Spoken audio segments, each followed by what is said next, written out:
Welcome to my women's bodybuilding podcast and a new episode, a very important episode for me because today is an Olympia athlete, an ifbb figure pro from London, right?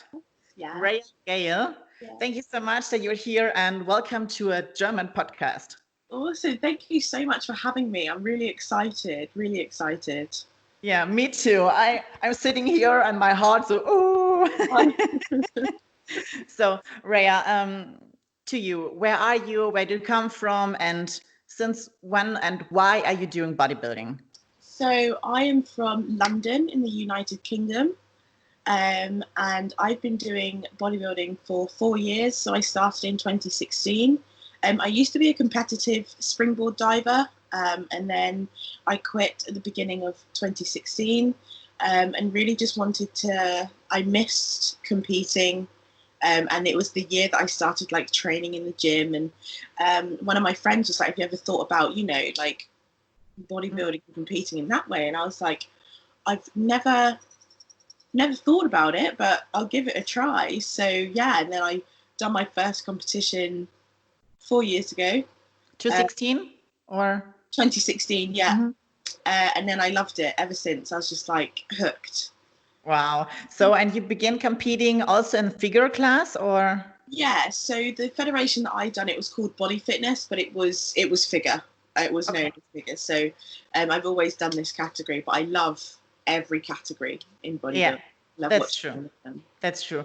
And actually, last year it was your first time at the Olympia. Yes. Can you tell a little bit about it? So you have to qualify for the Olympia, and then I think if you're in Las Vegas and okay, I'm today here at the Mr. Olympia and I can be on this big stage. How does it feeling and how was the prep for you for the Olympia? It was good. It was the moment was unbelievable. Even when sort of the list was official and it was like, oh, it doesn't seem real. And then I sort of got to Vegas. I was like, this doesn't seem real. And it was, words can't even describe how it was. It was just an unreal sensation. And, you're on stage with athletes that you've looked up to since you started the sport. And it was just an absolute highlight in my career so far. And it still doesn't even feel like a dream but it was definitely a show that, I just went in with no expectations. And when I sort of heard my name in the second call outs, I was just like, whoa. It was mind blowing. It was an amazing experience. Wow. So it is your goal to compete Olympia this year again? So that would be an absolute dream, an absolute goal. And I kind of think that's like the goal every year, like once you go the first time. Yeah. I just think with like the COVID-19 situation and travel restrictions, like I don't even know if we'll be able to get to America this year. So it's just staying positive and just seeing what happens. I mean, we're in a prep at the moment, and I just think even though there might not be that definite end goal right now of whether we can do a show or not, it's about enjoying the process, and that's what I love about bodybuilding so much. Yeah. So you're starting your prep. I think when I see it right on Instagram for 2 weeks. That's right. Yeah. Okay. So you have a special competition who you want to compete in the next few months, or what is the goal? So I think the goal at the moment is October. Mm-hmm. There's 3 shows in October across 3 weekends that sort of spoke to Corinne about. Yeah. And we were just like, right, we'll give them a go. So yeah, they're now 13 and 14 weeks away. Okay. For 2 weeks now. But again, one of them's in the States. So it's just whether we can get there or not. But again, we'll assess everything week by week. Yeah. Okay. Cool. And there are any competitions in October in Britain, as in Great Britain? Great Britain? No, there won't be any UK shows, but there is one in Alicante. So a European show, which will be absolutely fantastic. I kind of really want to do that because I got my pro card in Alicante. Oh, great. Okay. Nice to sort of go back and compete in Spain again. Yeah. I Alicante was 2017, was it right? That's right, or 2018? 2018, yeah. Okay, then then I see you backstage in Alicante because my husband competed the first time, or was it Alicante? I don't know, Alicante or Marbella, but I also have a girl in my head who looks like you, and every time I have seen you, I think that was the girl who was in backstage at Alicante. But I don't know, it was 17 or 17, 18. I don't know. Oh. So, okay. So now you're on prep. How does your prep looks like? It's very different to your off season, or it's nearly the same, or are there special difference to your prep and to your off season? Yeah, so at the moment, it's food is still high.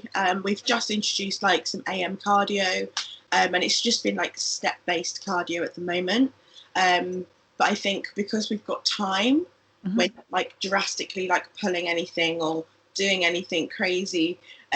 Just slow and steady wins the race. Okay, cool. So you said you're doing at the morning a little bit cardio. Yeah. So that was a very big and often question on Instagram. What are you doing for cardio? How long? And what prefer you for cardio? So just 30 minutes on the bike in the morning, like on a rest day. That's now been changed to some upper body sessions as well. Yeah. A bit of cardio, and then sort of outside of my direct cardio, my step count is like 10,000 steps. Yeah. So yeah. So you have a dog also too, right? So, and then with a dog, you can every day on your steps. Yeah. Yeah, that's right. And at cardio, what do you prefer? I have a question. I have to look at it. Do you prefer, or are you doing at cardio interval or steady state or interval? What do you think is the best part during cardio? Or So I think that question is very individualized. So some people will get on better with doing HIIT cardio. Some people get on doing steady state. At the moment, and like my prep for the Arnolds, it was just steady state. Yeah. I'd kind of mix it up on the bike and the cross trainer. And like previously, I've done HIIT, so I've done all of them. All of them. Okay. Cardio, but I do sort of like a steady state cardio. Okay, so it's a difference between your training days. If you're training legs, you're doing less cardio or no cardio, or yeah. So at the minute, and not until we get close to show where we need like sort of cardio as a direct tool, especially for lower body, it would just be steps. We won't do any cardio. Yeah.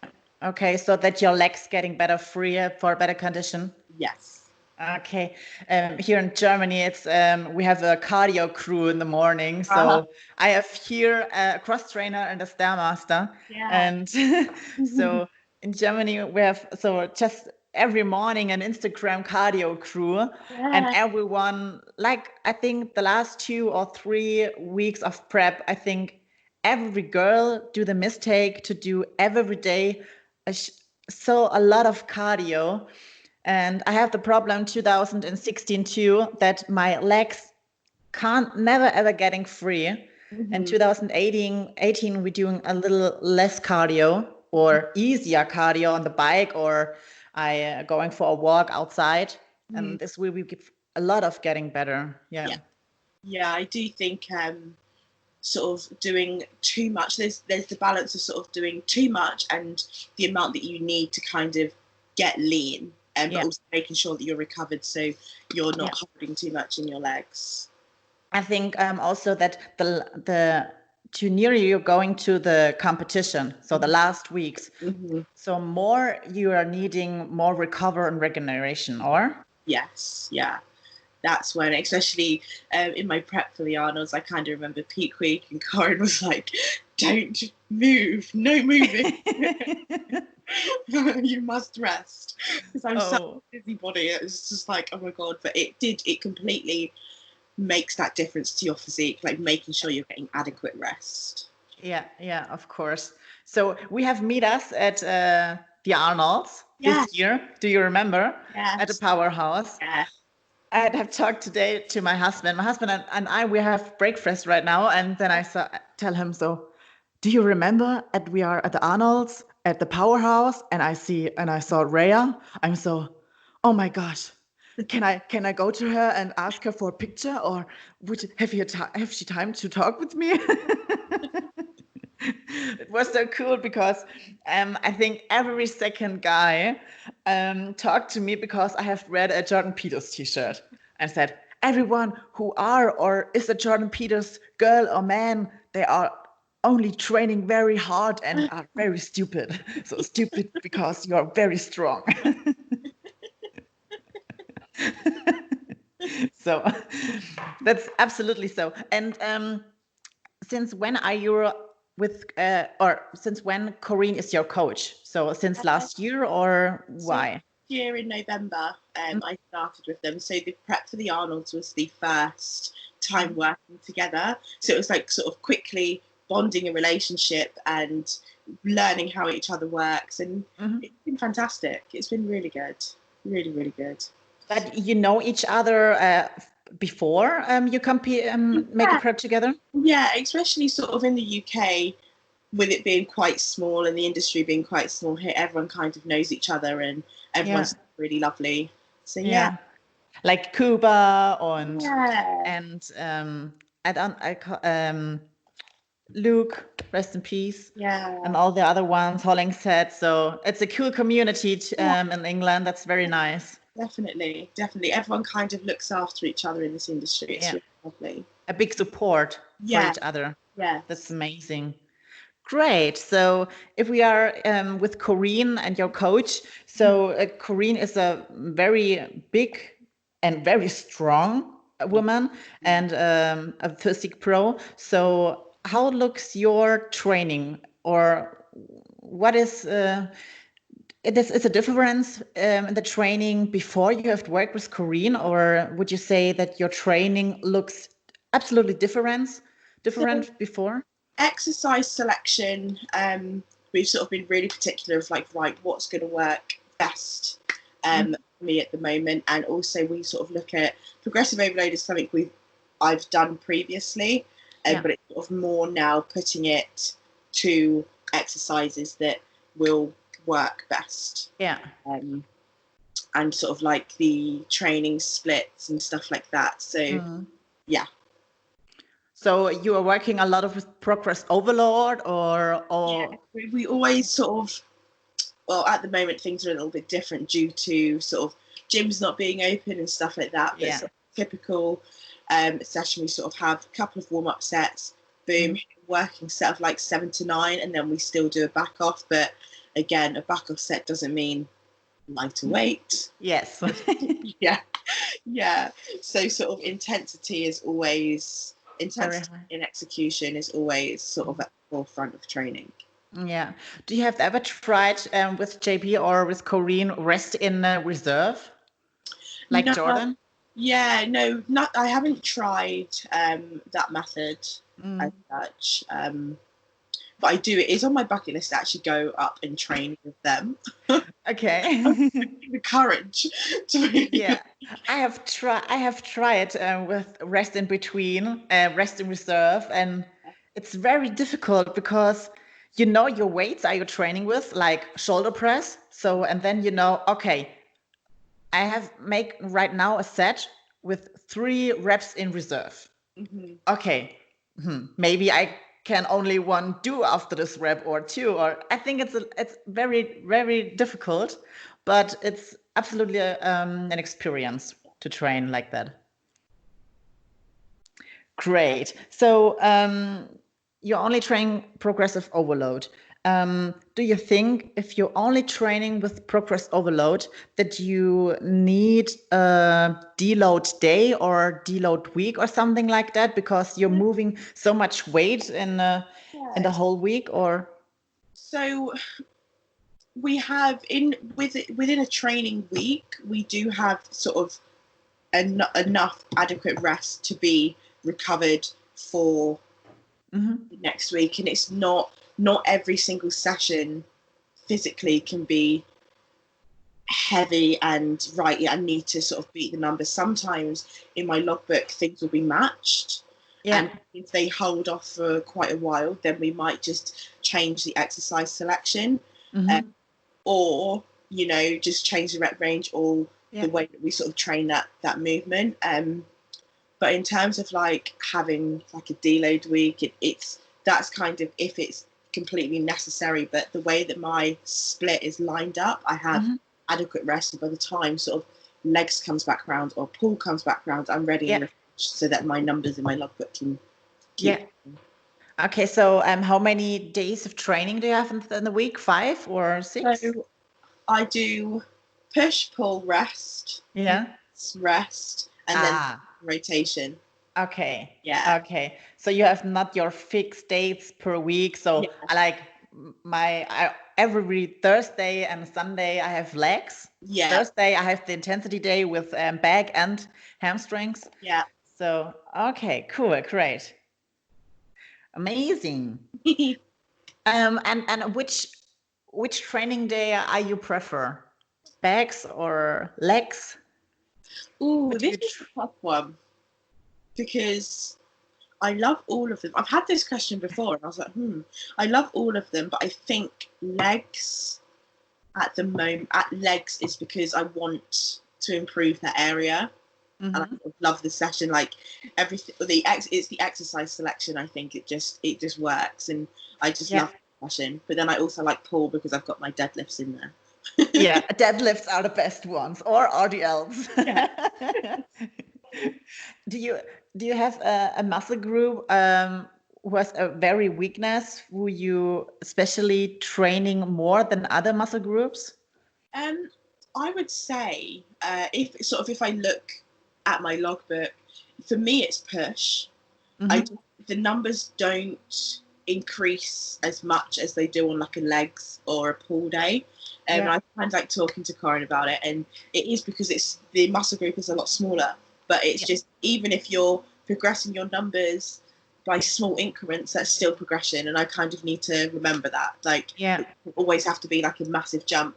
Getting half a kilo or 2.5 kilos extra, that is it's progression. So absolutely. That I've learned after the last year the most, because if you're squatting and the regular you're doing 5 plates per side, and today I think, okay, last time I have doing, for example, 120, and then I think, okay, I don't do 130 or 140.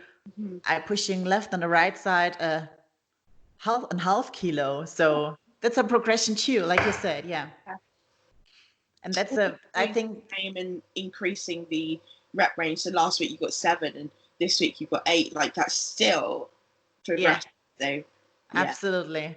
I think some girls or even athlete is so fixed that, okay, I pushed every week like on bench press 40 kilos, and now I have a day, okay, my shoulder pains and I can't feel it very good, and so many people taking a shit on the exercise. And I think at this moment it's important to say, okay, maybe I have to do another exercise, like you're saying, or another intensity. But if your mindset doesn't work at this moment, I have to do another thing or another one, or to do another intensity on the training. Definitely. I think mindset and training need to be as one. Oh, yes. Because I've had sessions and I've sort of fed it back to Corinne and JP. Just like sometimes I'll go into a set and I kind of get like a block and I'm like, oh, I can't progress. And it's all just the way that I'm thinking.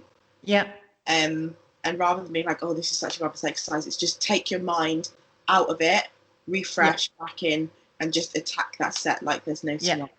Like Jordan would saying, you stand in your bubble. And don't go out of this bubble if you're not finished with training. Because it is so easy to sort of be there, and then all of a sudden, boom, you're drawn out of your bubble, and then everything kind of. Yeah. So when he sort of says that, it's really important to stay in there, stay focused, and until you leave that gym, everything is just, that's all that matters. Yeah. Would you also saying that if you are in prep, do you really work like a machine? So you woke up, do your cardio, do your meal prep, go to the gym at home, and every other things out of your bubble is necessary? Or how extreme is this by you in your prep? So for me, it's I have to kind of have everything working as like a right, this, and this. So I've got my whiteboard behind me. That's I've got one there that's like for my routine and all the changes that are made. It's just so that you leave no stone unturned, so that you don't look back at a prep and think, oh, I could have done this, or I could have done this. And the people that you compete against are going to be boom, boom, boom, boom, boom. So you don't really have time to be like, oh, I'll just, whatever. Yeah, it's important to have a very fixed routine the whole day. Yeah.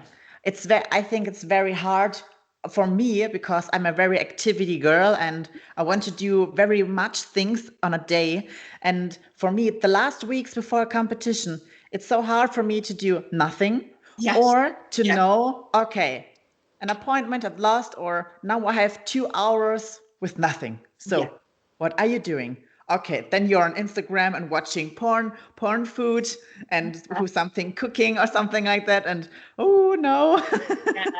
No, I'm like that, especially like the couple of weeks like before your show, and it's like you need to rest, and I'm like, what? Yeah, that's the hardest one, to recover and to do nothing. Because all your thoughts in your head are also, okay, I have 2 weeks, I have 3 weeks less now, and oh my gosh, and what was the flight? Have I everything? So we have so much more thinking and so much more in the head and prep, I think. So are you the same? Would you say that bodybuilding is more a mental sport than a physical sport? Yes and no. Yes and no. Well, mostly yes, because if you don't have the right mindset to sort of, prep can take you to the darkest places. When you're trying to get very lean, it's going to be sort of painful and grueling, and you're going to be tired, you're going to be hungry, and you need to have that strong mindset of, okay, that's the end goal. Yeah. Take each day as it comes. You can do this. Like, nothing is going to pull you out of that bubble. Yeah. But obviously, physically in terms of like the training and the cardio and everything like that. But thinking back to the question, I'd probably say it is more of a mental sport, kind of having that mental resilience and toughness to really get through. Yeah. And it's important to have the really mentality and the mindset to give everything at training and at cardio. Yes. So I think so too. I think too it's a very mental sport, and if you don't have the right mindset and not the right thoughts for the sport and for your prep, even at a time in the prep, you will come to a point where you're saying, okay, I can't doing this, or it's too hard, or I don't want to go to training or to do cardio. And at this moment, I think, okay, your mindset is in the wrong way, or you have the wrong mindset at the beginning. Yeah, absolutely. So I just watching right now what questions we got from some other girls. Oh, yeah. So you competed the first time in 2016. Yes. So, and now you want to compete for the next Mr. Olympia. What would you saying is the most experience and transformation from you from 2016 to now? Mentally, like physically? Mentally. I think where my mental resilience has got stronger, and I feel like now like my body has followed. I think Yeah. the first transformation that happened was mental, because that's kind of why I got into bodybuilding to start, because with diving, like, my mental health wasn't great. I was very down and I just needed something. And I just find that the routine and the accountability and everything that comes with bodybuilding really Yeah. helped. So the Rhea I am today essentially is completely different to the one in 2016. Okay, great. So, you tell us that you was in the past a diver. Yes. So, and if I recognize right, you was a diver with Meg together. Yes. Yeah. Yeah. So, and you are very good friends, right? So, do you think it's good or a big positivity in the sport to have a girlfriend or friends to do the same sport, or would you say that makes no difference? I I think it's a really positive thing to have people around you that are doing the same thing as you, so you can bounce off each other with ideas, or if you're going through a tough time, you've got someone there that you can sort of relate to. And I think it's bodybuilding can feel like a very lonely sport sometimes, because it is so individual. You do your cardio, you do your training, but having you know teammates and people that have been in the sport that know you, and like you've got these friendships to just sort of talk to, it just makes it such a real positive experience and positive journey. Yeah. So it's easier to have the right mindset, and it's easier to do the prep or to do the off season with the meal and the prep and the food and the training to organize everything. I think it's a lot of easier to have a soulmate or a friend or a team who think and do the same like yourself. Yes, definitely. Yeah. Definitely, like, if outsiders looking in on the sport will be like, what is this? What are you doing? Why are you eating out of Tupperware? But when you've sort of got like a friendship circle, team, family that really understand what you do, it feels good. Because at the beginning, it was my parents have always been very supportive of everything that I do, but Good. the society outside of bodybuilding were a little bit like, oh, why are you doing that? Why are you doing that? Why are you doing that? So it's really nice to have a supportive network. Yeah. Are people watching at you when you're training and you show your shirt off and people saw you? Are there oh my gosh, who is she? She looking so muscular. Do you have these moments, or do you have the moments who come some people to you and say, oh my God, you're looking like a man, or do you have this too? Yeah, so especially like when I started, and like the gym that I used to go to was a very commercial gym, and even looking back then, I wasn't very muscular. Yeah. Girls would always be like, "Oh, why would you want to look like that? Oh, you look like a man. You don't look feminine." Da, da, da, blah, blah, blah, blah. And you've sort of got to. This is also where, like I say, like the mental resilience comes in. That you can't drown out the opinions of people that don't matter, and don't let that affect you and make you doubt yourself and stuff like that. I still do sometimes get like self-conscious. Especially in like not in a gym setting, I'm absolutely fine. Like where I train, everyone is so lovely and everyone does similar things as well. But sometimes I can be outside and be in a t-shirt or a vest when it's hot and people are like staring, and I'm like, why? You wouldn't like it if I stared at you. But it's something that I've kind of just become. It is what it is. Yeah, absolutely. I think it's very funny if you're with your Tupperware outside and some other people came with, for example, Burger King. I don't know, it's get Burger King in England, but McDonald's. Yes. And they look at you and say, why are you eating out of a Tupperware? And I also think, why are you eating shit food? Why do you eating fries? I'm eating here only healthy food that I can't buy outside. And I don't want to go to a restaurant who I have to pay $30 to $14 or pounds. For this money, I can do, I can buy for a completely week my food. So it's sometimes I think it's hard, but on the other that day I think, why I should saying why I am eating this? Why are you eating the shit? I've had a few moments like that, obviously before COVID-19, and I'd be on the train or something and I'd have like my meal. Someone would be having like a McDonald's or a Burger King, and people would be looking at me rather than them when my food doesn't smell like anything. But it's weird. It's weird. Yeah. But are you eating sometimes, I don't want to say shit food, but do you eat other things out of the plan, or do you have in the off season a meal or a day who you can eat some ice cream or something else like that? No, so everything is very structured and controlled off season and prep, and I think that should be quite important just to keep that routine. So obviously it was my birthday 2 weeks ago, so we had like a off meal plan, an off plan meal. But I enjoy every single meal on my plan. So, and I think that's what's really important, that you have a plan that you enjoy. So it's kind of one of those that I'm not really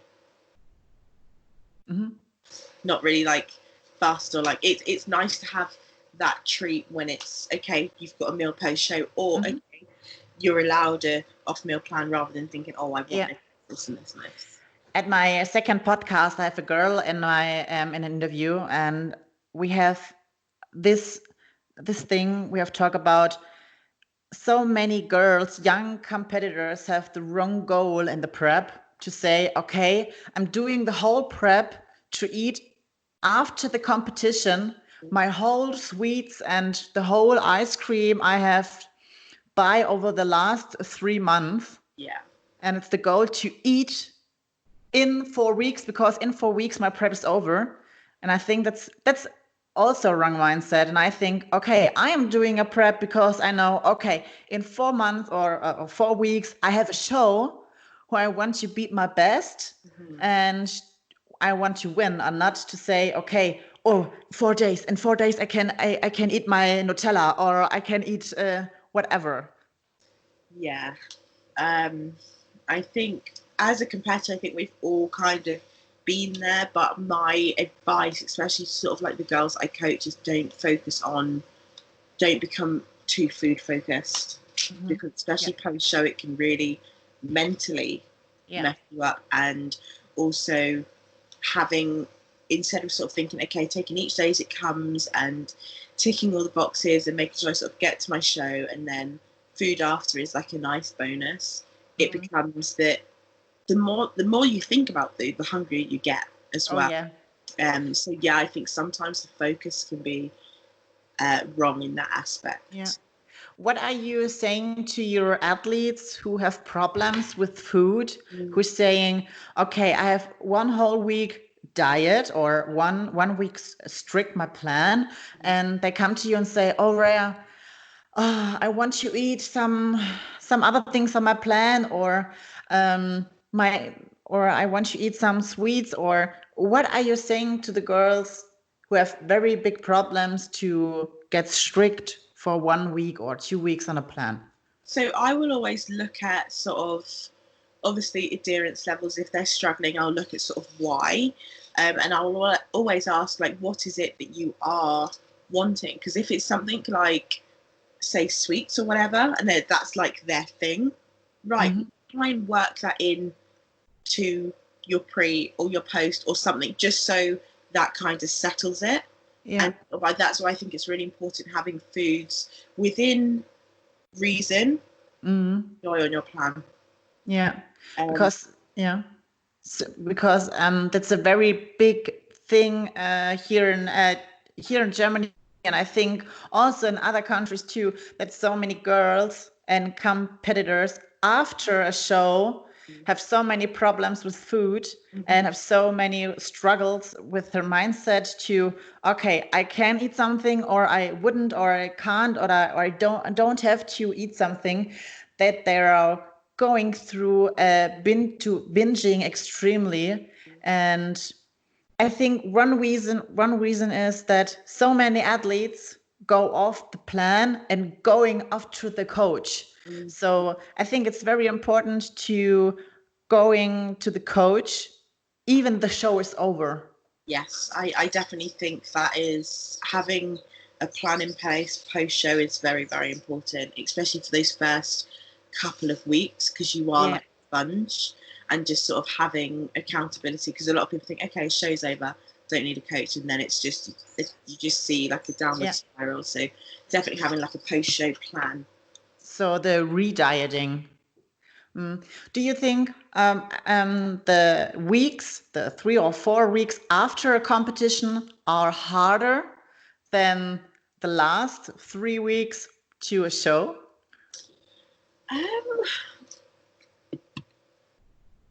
I think they can sort of be mentally harder, because you see a lot of changes within your body. You go back to the gym and like your body is tired. You're not, sometimes you think, okay, post show is done. Like I'm going to be fruitful, lifting. You have this really high motivation, but your body is kind of like, yeah, I'm not quite there yet. So I do think it post show can be very difficult in that aspect. Yeah, absolutely. When we are at competition, I have a question from Claudia. She's from Germany also, and a competitor. She asked, what are your goals in bodybuilding in the next 5 years? Oh my goodness. Oh my goodness. I think one of my goals at especially within like the 5 years, one of my goals, especially within like the next 5 years, would be to sort of really try and keep pushing to get to the Olympia again. And I would love to sort of work towards having like a pro win at a show as well. And I think last year sort of bouncing around like the top 3 and then getting like a second and bouncing around the top 5 and stuff like that in shows, I was just like, okay, like it can be done. So I think that is like one of my goals as well, just to keep progressing, like taking on the judges' feedback and making sure that every time I go back on stage that I'm making those improvements. Okay, good. So is it your goal for hopefully for this year Olympia, to come to the first call out? Especially, right? That would be like a major goal, but I think for me, like I would love to incrementally improve placing. So it's 13th last year. Maybe next time I go, I'd love to push like top 10, and then maybe next time push for like the top 5, and just because again, like the game is ever changing year to year. So it's Do you this year is the first return from Miss Olympia, Miss Olympia bodybuilding. Do you think that many girls switch the class from figure to physique, from physique to bodybuilding, that the look from the judges is another like last year?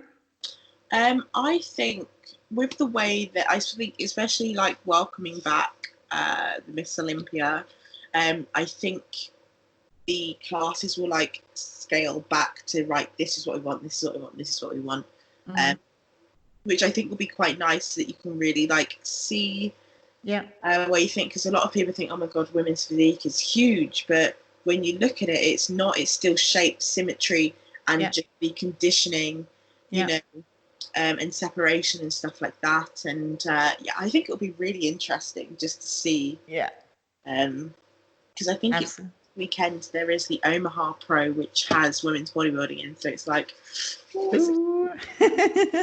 I also think we have so many girls in the physique class who I also think you also can be a women's bodybuilding competitor, or at women's figure or bikini. Some bikini girls can also compete in a figure class, and figure girls also can compete in the women's physique class. And I think if now the return from women's bodybuilding in all the shows, so nationals, pro qualifier, and all the other shows, I think some girls want to go to another class. So the field or the athletes in the separated classes are looking a little bit different or more the same, as you look at it and think, okay, 4 girls from 5 looking nearly the same, so same condition, same symmetry, and 1 girl looks too big or too small, so you have more opportunities to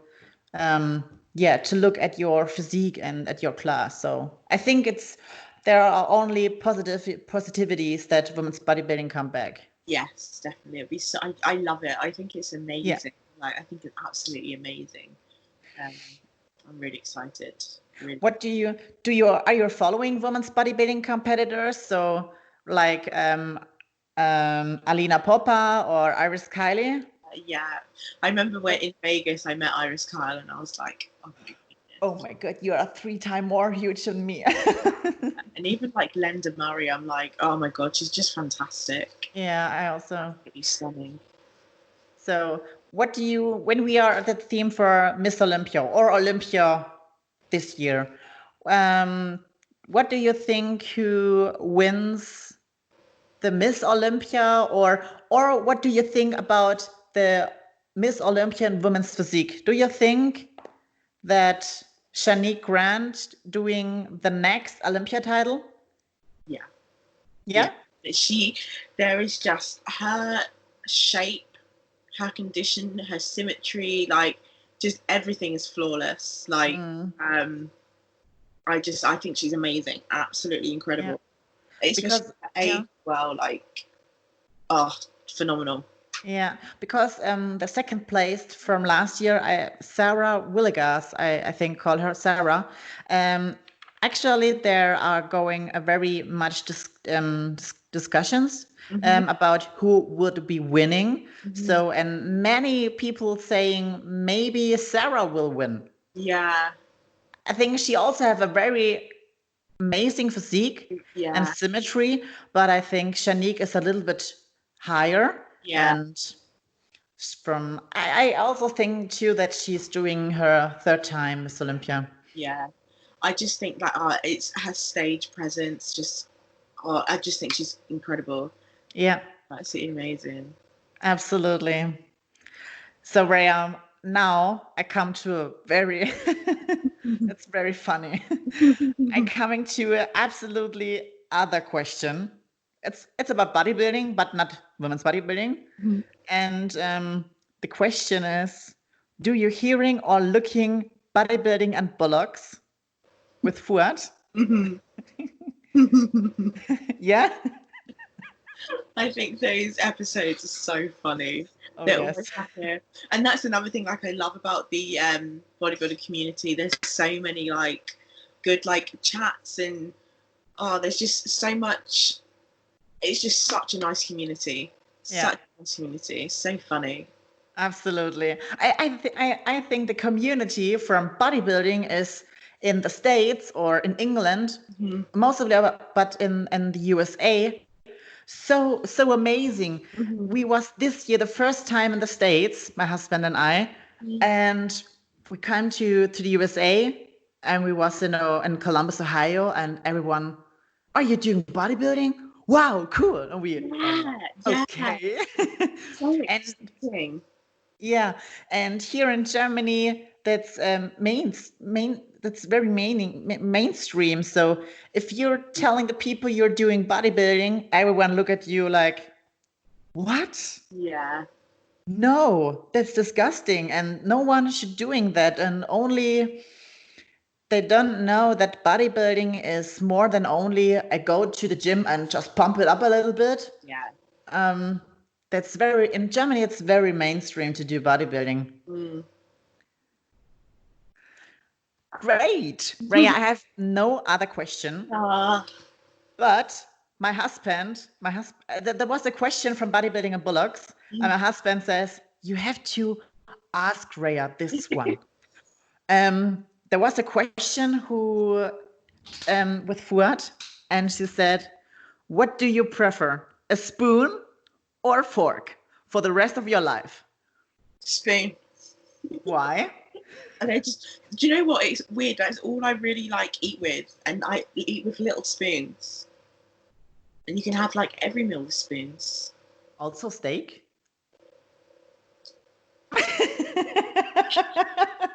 And I think sharpen the edge of my spoon.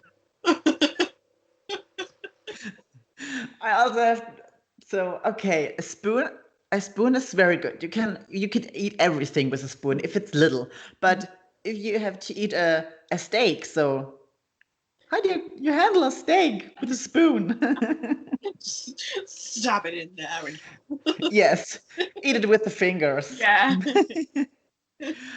Okay, Rhea, the interview with you and the talk with you was really amazing. Thank you. It was a pleasure for me. Thank you so much.